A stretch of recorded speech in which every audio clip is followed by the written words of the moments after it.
嘿，今天玩玩具了吗？不要打架啦，我唱歌给你们听啊！本集来看看由万代出品的 DX 超合金 VF19 改王者之剑热气巴萨拉特世纪。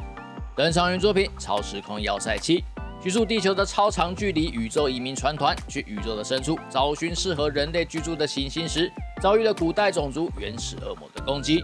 就在双方交战的时候，男主角一个民间不红乐团的主唱，竟然驾驶着特制的最新机种，一边躲避所有的攻击，一边唱歌给大家听。然后本作有很多的三角恋、好听的音乐，还有超多的画面兼用卡，大概是这样的一个科幻作品。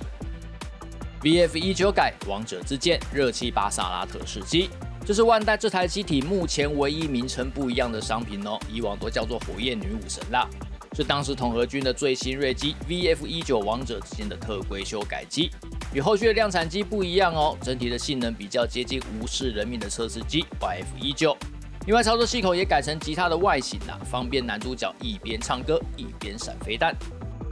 都已经是高价的 DX 超合金产线了，但依然不爱全机涂装啊，所以整台红彤彤的机体都是塑胶纯金色。不过因为材质是雾面啊，因此整体的胶感降低了很多。机身上面有大量的刻线，还有细节，部分的位置也有标示印刷来提升整体质感。另外值得拿出来提的就是左右两具引擎的进气孔啦，确实是有漂亮哦，但可惜变形后的外盖是替换式，当然你也可以选择不要盖啦。驾驶舱盖是透明零件，舱盖可以开合，里面的驾驶舱细节有呈现，但它没有太多。附属了两种主角巴萨拉的人形哦，虽然都有涂装，可是尺寸不大，所以你不要近看。一个是一般坐着弹吉他开飞机的状态，另一个是打开驾驶舱站在上面弹吉他开飞机的状态。由此可见，吉他操作感其实是无限的。底部3处的起落架都有重现，因为尺寸够大，所以不用替换件哦，而且都是金属材质。浅色的外盖比较不好开，后车则是展开之后要记得往外做调整，这样支柱才会有支点。左右两侧后方的导弹舱盖是可以打开的，里面各有3组，共6颗导弹，位置都可以转动。变成半人形形态，先把枪给拆下来，尾翼折上去，注意解开扣点，这边要注意根部有点难操作哦，要小心啊。然后把主翼转开来，让出位置，后侧的盾牌先拿走，再把黄色的肩膀装甲挑开来。大腿根部与本体的接点解开，两腿下放，小腿内侧的盖板拉起来，小腿往下拉之后逆折，接着脚掌向下拉开，机身中段稍微往上抬，然后将主翼根部的接点扣在两边。肩膀向前转开，手臂拉伸出来转正，上臂外装甲要下移哦，下臂只要再往下拉，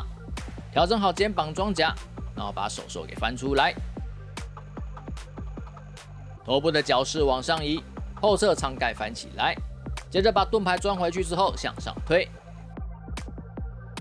最后右手拿好枪就完成了。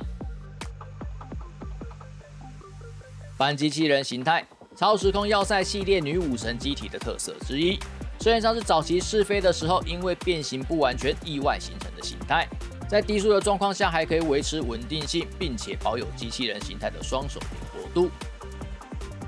此形态因为重心比较趋前呐，所以在站立的时候要注意重心的位置哦。两只逆足腿的向外关节可以提供很好的调整范围。原作中此形态多半是以浮游方式来移动，因此配合支架会有比较好的展示效果。另外要提一下头部的盖板啊，这个盖板跟基座是没有办法完全密合的哦，说明书里面的示意图它也没有密合。变形机器人形态，机头两侧的副翼拉开，然后翻折向前转，解除本体与主翼的接点，两手臂先往后让出位置。接着后方的舱盖要打开，机头前端稍微往下凹，底部的盖板就会被弹开，然后将盖板往下翻动，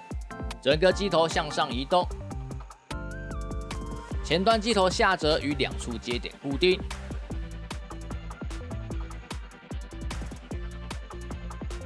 头部盖板左右翻开，颈部的基座往后延伸，然后将头给抬起来，机身中段整个翻开，前胸左右两侧的外装甲要向外推，然后将机身整个向前覆盖。这边有几个部分要注意哦，原本机头的副翼要从背甲穿出来，颈部的基座前端凸起，要跟机头里面的凹槽吻合，盖住机头前端要确实的往下卡住。头部转向，将左右盖板往头的后侧空间收纳进去，两边结合往下盖就会变成后面的领子哦。裆部的装甲往上收，腰部左右两个三角形部件向后转，腿部后侧拉开，然后将髋部的关节左右再拉开，根部的金属关节往上转到定位，大腿后侧往斜上方来贴合，腿部摆正，小腿往上收，脚掌也往上收，不要露出太多的关节，注意反折收好。然后引擎的进气口盖要装上盖板，将两手臂转正摆好。最后头部角饰往后归位，左右两边天线稍微往外，然后转正。后面舱盖盖上去就完成啦。机器人形态，因为超时空要塞系列最早要面对的是高达10公尺的巨大外星人杰特拉地人，因此需要有一定程度的近距离作战能力啊。所以女武神系列都可以变形成机器人形态来因应哦，但毕竟是人形啦，所以也是3种形态里面机动力最低的，不过却是灵活度最好的形态哦。DX 超合金的尺寸都还蛮不错的，高度大概有到24公分，合金完成品有感受到些微的重手感啊，大概就是这么重。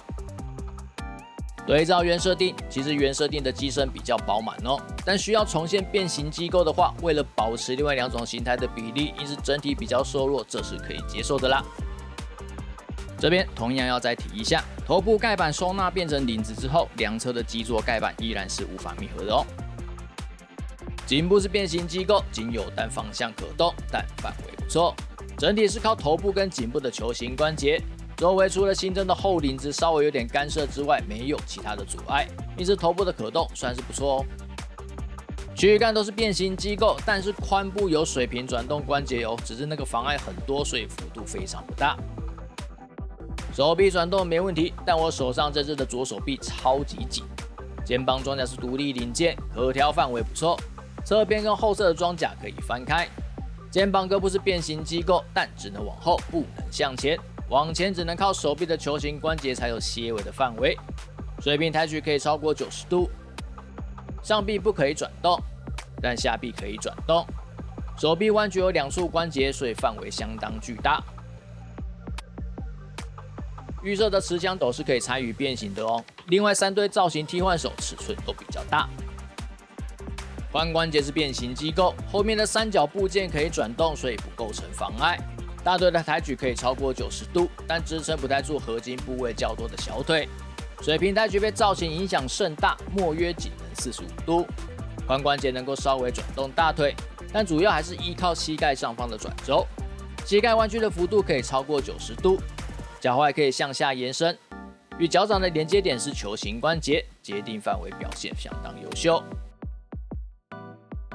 DX 超合金版的头雕因为脸比较宽，所以看起来也比较呆。有附属替换脸，替换的方式就直接把脸拆掉即可。除了一般表情之外，还有没出现过几次的面罩脸。另外就是本款原创的开嘴脸，说明书是写说大概就像是另一组扩音器这样了。两侧的肩膀都有内藏扩音器，本款不需要替换零件就能够直接打开。另外，中心的紫色部件有联动机构哦，你展开的时候它会自动缩下去。内部扩音器的刻画，因为尺寸比较大，所以也比较仔细。附属了一把枪，握柄与枪身的可动是为了战机形态的收纳，本身并没有什么机关啦。但因为枪体的尺寸比较大，所以细节也比较多。后面的弹匣可以拆掉，虽然没有什么意义，可是是个亮点哦。在此形态下，小腿两侧的导弹舱依旧是可以打开的，剧中总共用了3次。有附属地台支架，但可惜的就是只有战舰弹射口的造型，没有因为驾驶的特殊性来点特别的外观啊，这一点反而不如自家的另一个产线哦。小时候看电视播的《超时空要塞7》，其实不太知道在演什么，只知道音乐很好听，女武神好赞，主角很任性，齐维尔很棒。长大之后才回去看之前的作品，了解来龙去脉以及超强天才舰长夫妻，然后才觉得真的任性又讨人厌的是米莲呐，真的是死小孩，但他真的也只是个孩子啊。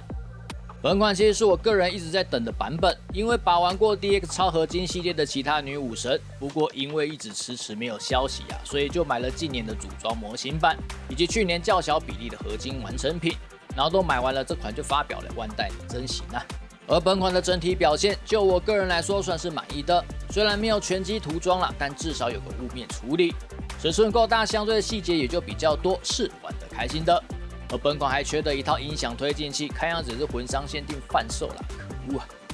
总之，原本有想要先开箱组装的 HG 版，然后接着开 High Metal R 版，最后刚好接到本款的开箱，但结果就是事与愿违呀，来不及开的两款就改天吧。